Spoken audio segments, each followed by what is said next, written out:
Hi friends, this is Mrs. Vijayalakshmi from WhatsApp VJ. How are you all doing? Hope you all are doing very well and take good care of yourself. And I got some requests from young parents that how to take care of their children during lockdown period. Some parenting tips they have asked. So I would like to say and very happily announcing that we have a guest speaker, Debb Schaubs, who worked as a director in University of Wisconsin, USA, where I worked as a teacher also, and she helped me through those years because that was my first job to take up, and then she was very kind to help me through, and she is my mentor, and she is everything, and she gave me the opportunity to find my passion to work with the children. So I'm really thankful to her, and then she took out some time to give us parenting tips. So let's not wait any more time, and then over to Deb Shops. Hi everyone, my name is Debb Schaubs. My dear friend VG asked if I could speak with you. I had the very great honor of working with VG when she and her family were here at the University of Wisconsin-Madison many years ago. When I start talking about early childhood things, I have a tendency to go on forever, so please excuse me. I've written this down and will read it so as not to get off track or go on and on. Parenting has become much more complicated during this COVID-19 era. Good parents are finding that they have very difficult decisions to make during this challenging time. Many schools and early childhood programs have had to close, so more children are at home. Because of this, there seem to be two distinct areas of challenge. One is that children have become extra demanding of the parent that is caring for them during these times that children would be typically in school. Because children see that parent more than usual, they feel entitled to all of that parent's time and attention. The second challenge is that it's especially difficult for families with two professional parents who are both continuing to work outside of the home. Parents want to make the most of the little time that they have to spend with their children, and here too, the children may have become extra demanding. Both situations can be addressed in the same way, the steps of which will be presented shortly. Please don't think that your children are bad for displaying disruptive behaviors. They are actually being smart.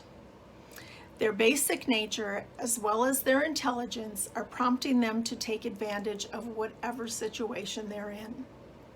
A parent's guilt can make it particularly difficult to handle these challenges, especially when the children turn on the tears. Often it's easier to give in to your child's temper tantrums than to go through a somewhat unfamiliar process of conflict resolution. Nonetheless, if you can commit to working through these issues, family life will flow more smoothly for everyone involved. Often children's misbehavior is a result of them merely testing their limits. They want the security of knowing that there is a parent in charge who will care for them. So even though children may seem to not be respecting your rules, they may just want to see what will happen if they don't. 1. Set up a clear routine and stick to it. Together, you and your child can set up a schedule for the time you'll have together, whether it's for an entire day, for 30 minutes before bedtime, or for 1 hour on Saturday. Schedule it. A schedule can be general, such as playtime, cleanup, lunch, then book time, or as specific as needed. Even young children who cannot tell time yet can start to understand the concepts of before, next, and after. We are going to wash our hands before we eat snack. Next, we will wash and cut our mango. We will put our plates in the sink after we eat. Then draw out the schedule with stick figures or photos and make a timeline. You could also put the pictures in the form of a little book. If you are spending an extended period of time with your child, be sure to schedule in some time for yourself. While you read books, I'm going to check my email. 2. When spending the agreed upon time with your child, give them all of your attention. Please put your laptop or phone away and keep the TV and video games off. Of course, if you are on call, just explain that to your child and try not to respond to any communication that isn't urgent during your designated time with your child. If the time that you have with your child is very limited, try to make it positive time together. Reading children's books that your child selects, or taking a discovery walk together. These are activities that tend to put the focus on your child. Maybe make a salad together, play with a ball outdoors, or draw on paper together. Try open-ended activities that don't have complicated rules or very specific ways of doing things. 3. Say only what you mean and mean what you say. Follow through and consequences are important, but those consequences need to be age appropriate, logical, and concise. A broad statement such as, "If you don't stop screaming in the store right now, I'll never take you shopping again," should be avoided. Instead, something more realistic might be, "You're showing me that you're not in control. We have to leave the store and try again later. Then be ready to leave the store. No bargaining, no negotiating, just leave." Please try not to bribe your child with a new toy if they are good. You may inadvertently be teaching your child that all they need to do to get what they want is to have a screaming fit until you offer up a treat. If you absolutely need what the trip was intended for and your child is screaming, say a medical prescription that's needed right now, or diapers because you're out of them at home and you need that right now, don't talk about the consequences at all. Just be prepared to quickly get what you need and ignore the tantrum. You don't need to worry. Many of the people who are staring at you and your screaming child have been through the exact same thing with their children. Number 4, let's try it again. Remember that you are the adult and you are in charge of all things safety related. Sometimes children just need to know that you mean business and that they need a little practice. So, for instance, if you tell them to hold on to the cart on the way back to your car in the grocery store parking lot, but instead your child dashes ahead of you into the parking lot, please stop them. When you reach them, calmly take their hand and say something like, "Oops, let's try that again." Then walk straight back to the store entrance and try it again. Usually, a second try is enough to let your child know that you are serious and must be listened to. If a hissy fit ensues, buckle up and return home. The next day, take a trip back to the store, but before entering the store, practice a walk back to the car. It's fine to tell your child that your job is to keep them safe. 5. Teach by example. If your child happens to strike you, whether it's out of anger or to try to get their way, please do not spank them.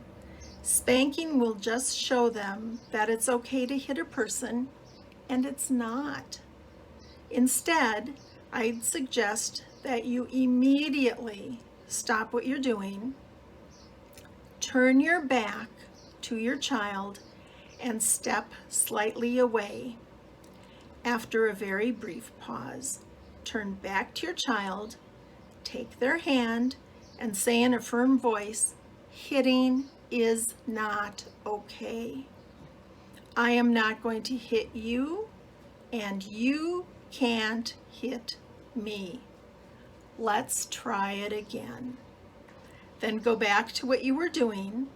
Similarly, if you don't want your child to scream, you use a soft, calm voice.